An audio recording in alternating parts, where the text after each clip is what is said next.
Hi traders, welcome to the live webinar of FXDD. My name is Chris, and of course we're going to take a look at an educational topic in this live webinar, how to evaluate your trading entries and strategies. So an interesting topic. I think we got a lot of things to discuss. Let me do that right now with sharing the presentation I've prepared with for you today. All right, so there you go. Hopefully you see the screen. Hopefully the sound is working. How to evaluate your trading entries and strategies. Once again, welcome to FXDD.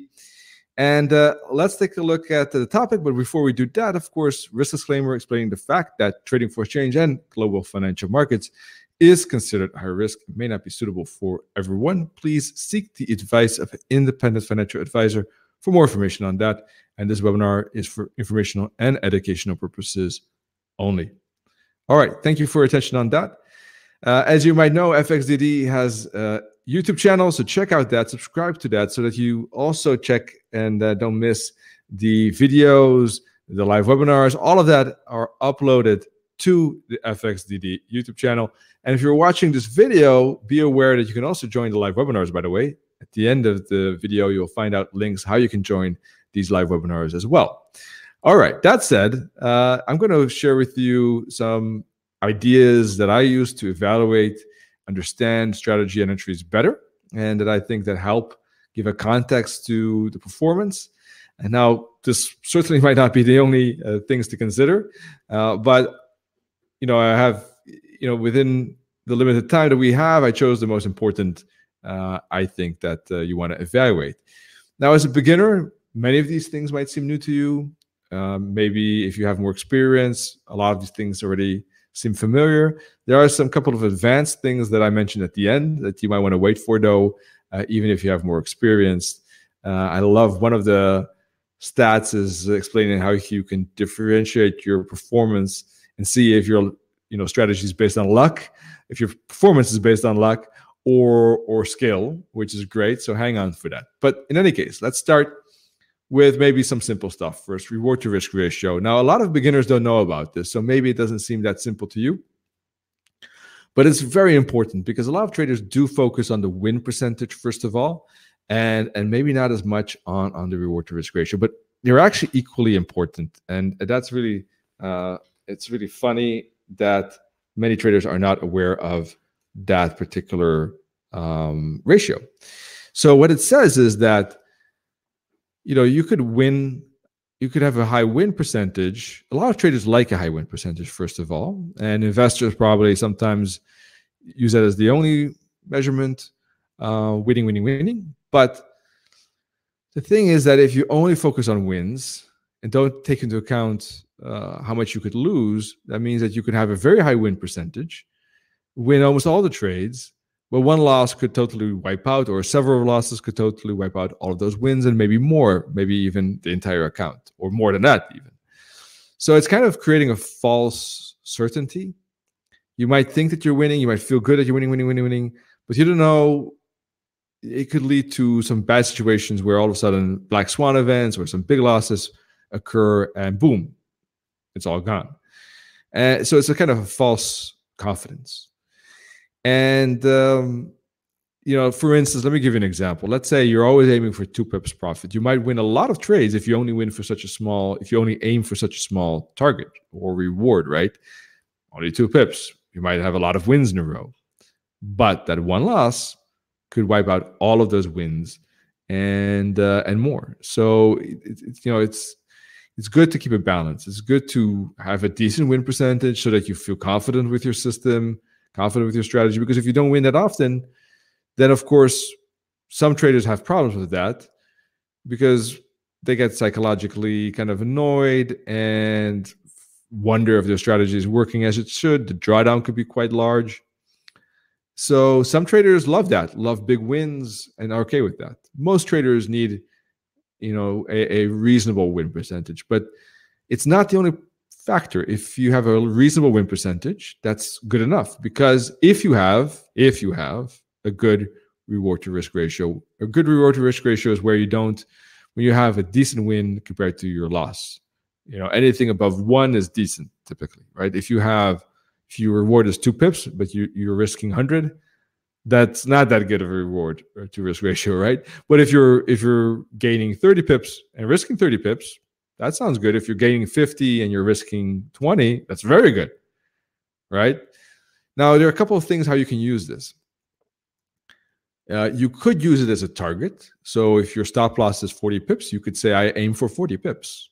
But I don't like that much. It's possible, but I'm not a big fan because I like to use technical levels. I like to use candle lows, highs, fractals, tops and bottoms, support and resistance, fibs, patterns, moving averages, pivot points, all of those things you can use for determining the stop loss, but also the target. Those are based on the chart. Those are based on facts of the chart. The R2R is just our made-up concept that's important, but it's not that good as a target.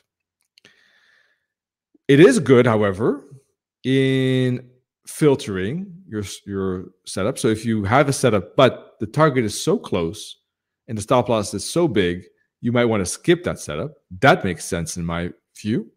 So you might want to skip a setup because of that. And also you could use the ratio to understand the historical performance and understand what kind of R2R ratio you've managed to get with your strategy or with your trading. And that could give you an idea about whether maybe you're aiming too small or have a too big stop loss or too small stop loss. It could give you information about your strategy. All right. That leads us to expectancy. I already kind of hinted a little bit at that, is the fact that your win percentage, right? And compared to how much you win. So how much do you win when you win and how much do you lose when you lose? That's the expectancy. That's how much you can actually expect to win or lose. That's the hopefully positive expectancy. The win rate is not enough to calculate that. So a lot of traders only focus on win rate, only are aware of that, only think that that's the most important.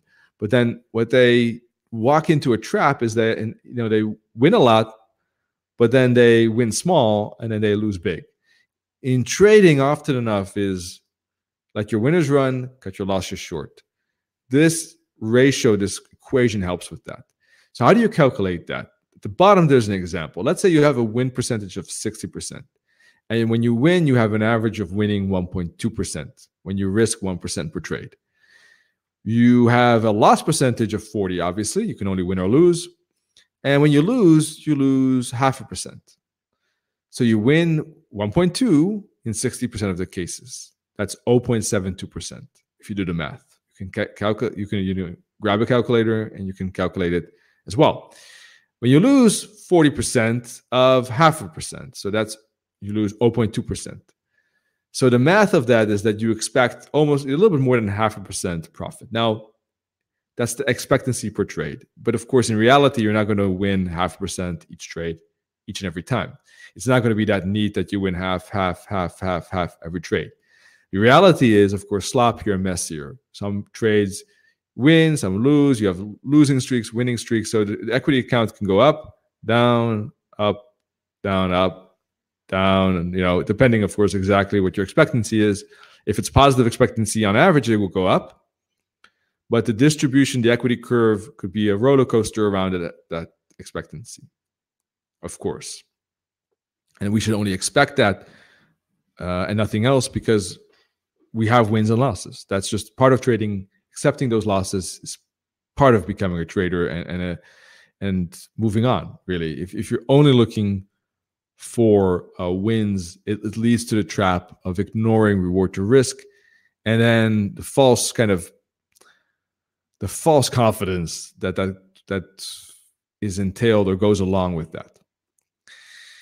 All right, so hopefully that's clear. If there are any questions, though, feel free to use the chat. And when you're in the live webinar, you have that advantage that you can reach out. Of course, on YouTube, you can put a comment there below, but it is easier to see the chats live. So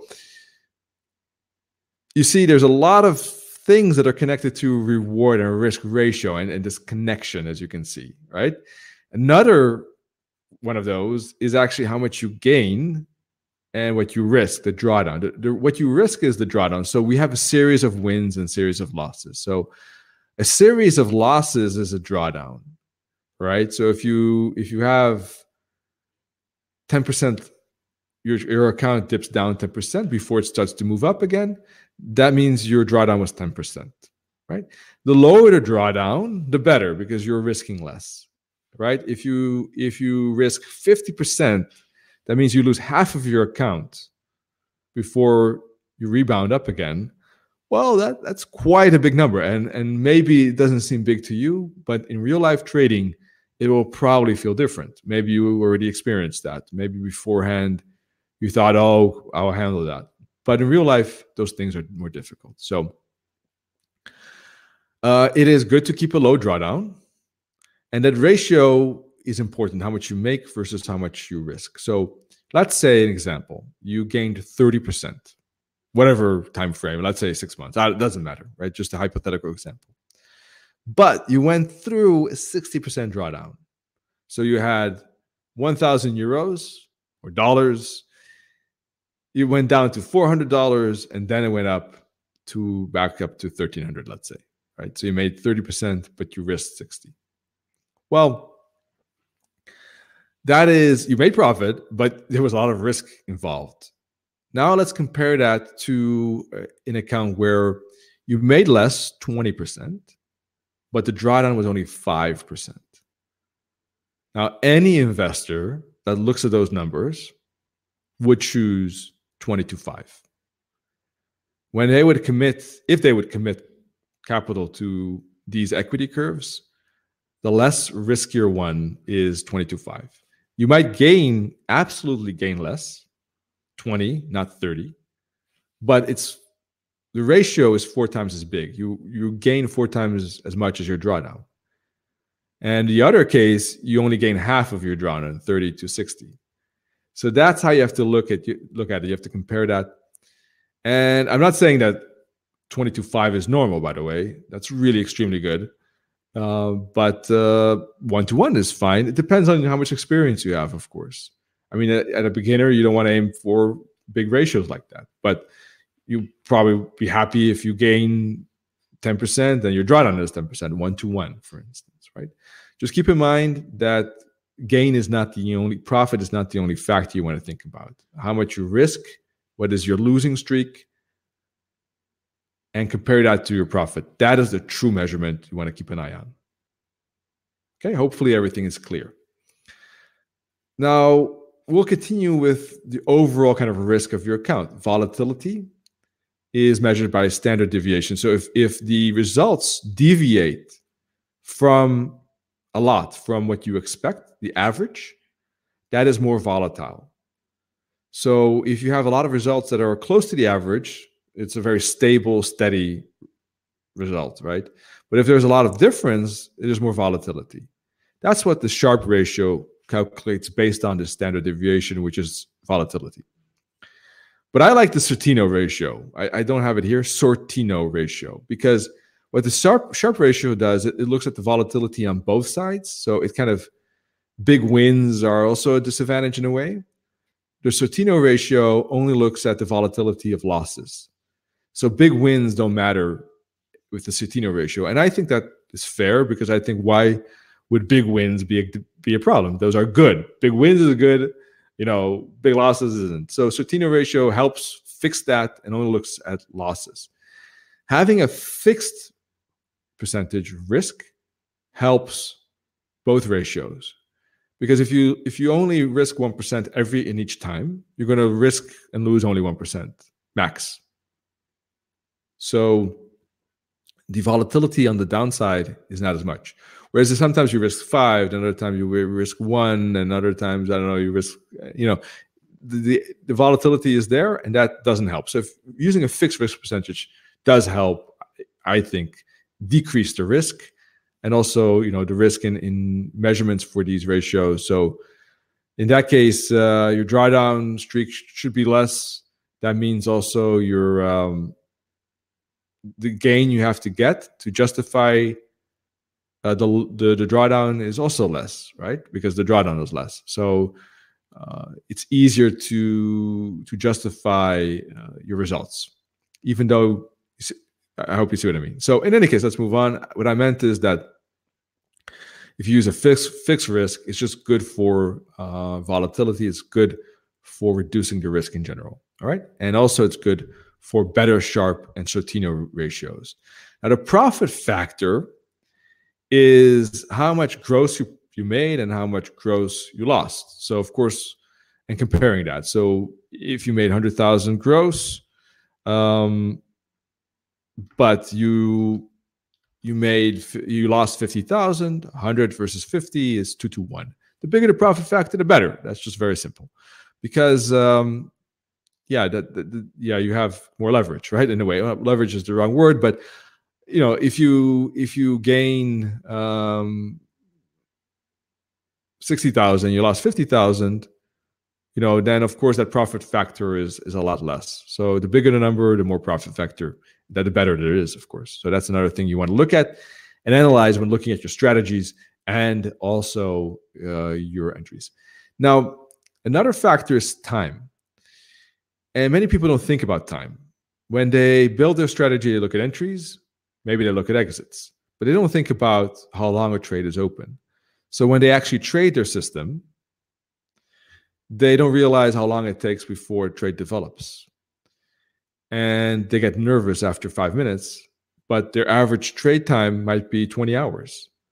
So knowing a little bit about what to expect in terms of time will help calm your nerves about the average trade length. But it's also important to realize that the shorter average trade length is a little bit better when all other things are equal. And if other things are not equal, then it's just, of course, one of those factors you want to consider, but not the only factor. All right? Just a fancy way of saying, like, it's a good thing to look at, but not the only thing. But if two systems are equal with performance and drawdown, but one system, let's say you're looking at a positional trader that has both managed to gain 40%, both have a drawdown of 20%. So that's same. But one trader is position trader, just for an example. One trader manages to get these results with an average trade length of 15 days. The other trader has an average trade length of 6 months. Which one would you feel more comfortable with? Yes, indeed. Exactly. In the audience, they say it too. 15 days. Why? Because you're just less exposed to the market. If you want to repeat that again and again, it's easier to do that with a shorter trade length. With 6 months, you're exposed to macroeconomic changes, news events, interest changes. So doing that again and again in the future is more difficult. In 15 days, you're less exposed to all these market forces. There's a higher chance you can repeat that again in the future. That's just an example. The same theory is applicable for all types of traders: swing, interweek, intraday. An intraday, or let's say interweek trader that has an average trade length of 10 hours versus one that has an average trade length of 50 hours. That 10 hours is typically better, right? Now, there are some borders. I'm not saying that necessarily a strategy that has a trade length of 5 minutes is much better than one that has 1 hour or 2 hours. Because if you get into really the small numbers, you're typically trading in a way, more of a scalping way that has its own risks, because you're maybe looking at a very low R2R, reward to risk ratios, and high win percentage, and etc. So there is a border, there's a boundary. Not everything that is shorter is necessarily better, but on average, usually speaking, with normal strategies, yes, 10 hours better than 50, but it's not the only factor, right? But yes, it helps. So taking a look at your average trade length is a good thing. Also, the length of your track record, of course, is important. So if you have 1 month, it's better than 1 week. Obviously, 6 months is typically kind of the good starting point, really. Now, I'm not saying that at the beginning, when you're starting out, that you can't start again with new track records. I mean, you're testing, you're trying things out on demo, maybe small account. So yes, it's not that serious yet, but eventually, after a while, you want to settle on your approach, choose some strategy or strategies that you want to implement, and build that track record, build that approach. And it doesn't mean you cannot do it a second or third time at the same time as the first one, but you want to build on a longer track record for yourself, so you can see after 6 months is kind of the minimum. Then after a year or 2 years, then you have a performance history. And that's important, right? Eventually you want to work on that. And then there are fancy terms here called HPR and GHPR, and they're both looking at your average return based on time. GHPR looks at compounding, if I remember correctly. But if you are curious about those stats, you can see that more on my FX book, for instance. But anyhow, those are some stats you want to think about. All right. Not the most important ones, though, I think, in my view, but something you want to keep in mind and be aware of that they do exist. Now, that said, let's move on. And of course, other ways of evaluating your strategy and entries is by looking at the entries you have actually done and comparing them to your trading plan and seeing if there's any gap. Are there any spots where you traded in a way that you shouldn't? That's not good, because you want to trade actually according to the trading plan. And if you deviate from that, you want to think about why, what happened, what is the reasons? Is there a reason to change your trading plan? How would that change impact your results in the past? You want to evaluate that. And if there are sufficient reasons for changing a trading plan, then change it. But you want to take that after a thorough analysis. You don't want to basically change your trading plan in the midst of trading. When trading, your focus is on following your trading plan. Afterwards, you can evaluate, learn from the feedback, and if needed, change that plan and then follow the new plan.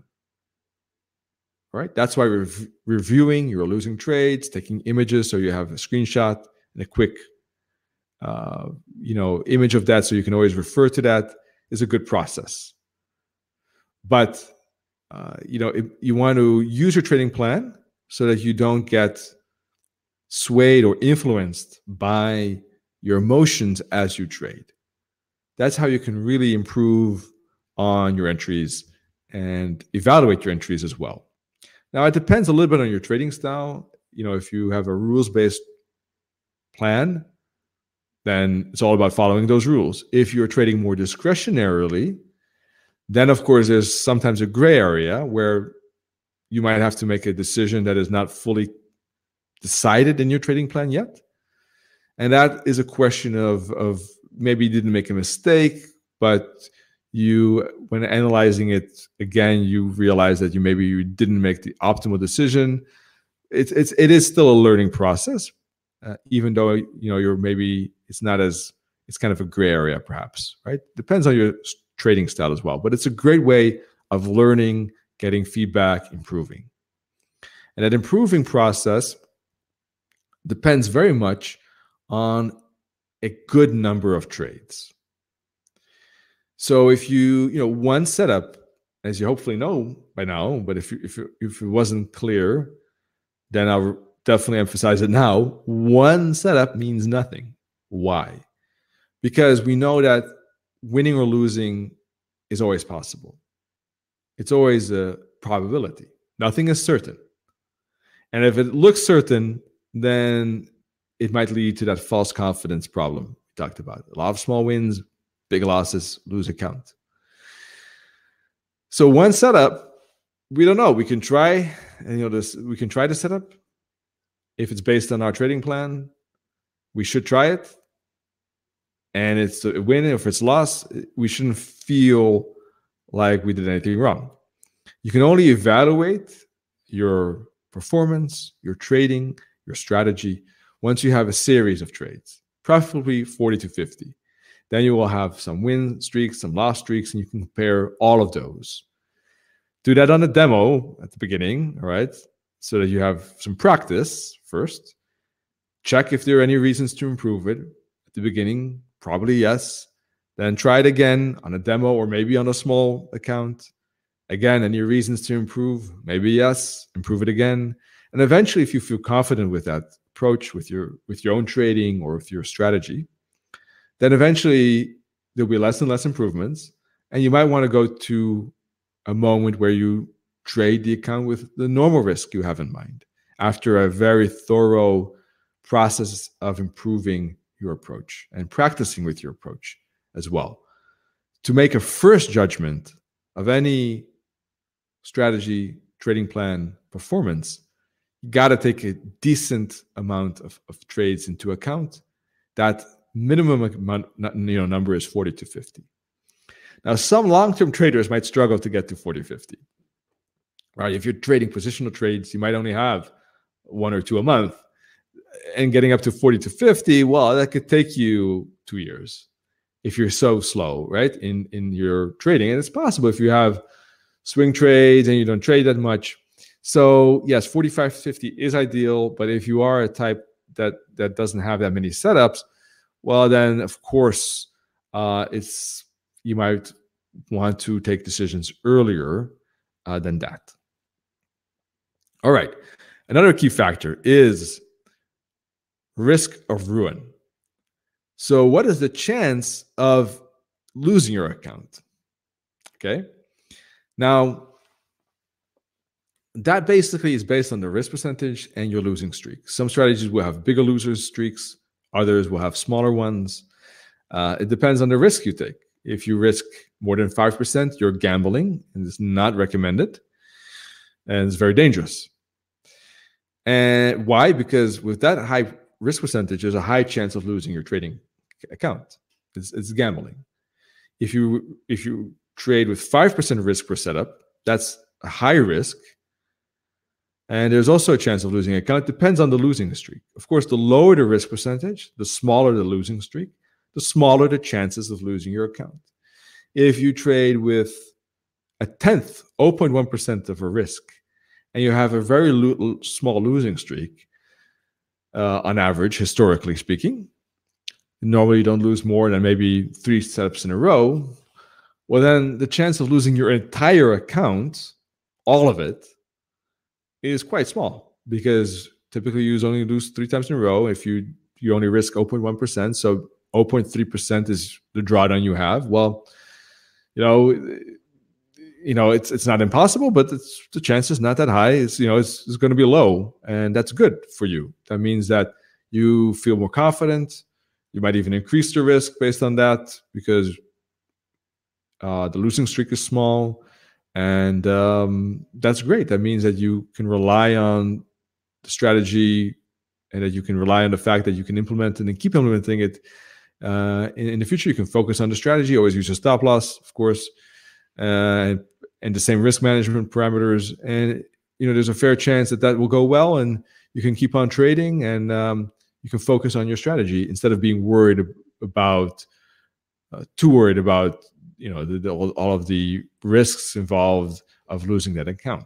Obviously, if you trade with 5% risk and you sometimes have 30 losses in a row, well, yeah, then that's a lot different, right? Then, yeah, pretty good chance that the account could be lost, right? So, got to find something that suits your risk appetite, your risk profile, or personality, your goals, what type of account you want to have. Do you want an account, a small account where you take more risk on purpose, etc.? Those are key factors to take into account. And last but not least, I promised a very interesting statistic, how to understand whether your performance is based on strategy or luck. And this is it. T-statistic indicates that. So that's wonderful, because if you made a gain, was that just random? Or was it really based on your strategy? If you made a small loss, were you unlucky? Right? Or was it really based on luck? So unlucky in the sense that your strategy maybe your strategy works well in most cases, and the T-statistic will give some indication about that. So it gives a good idea about whether your performance is based on truly about strategy, or was it a luck factor? All right, so let me explain.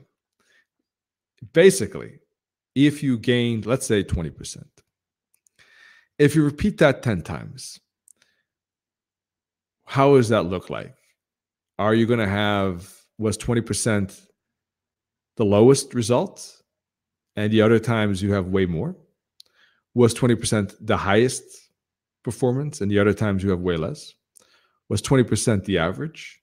That will indicate a lot for you.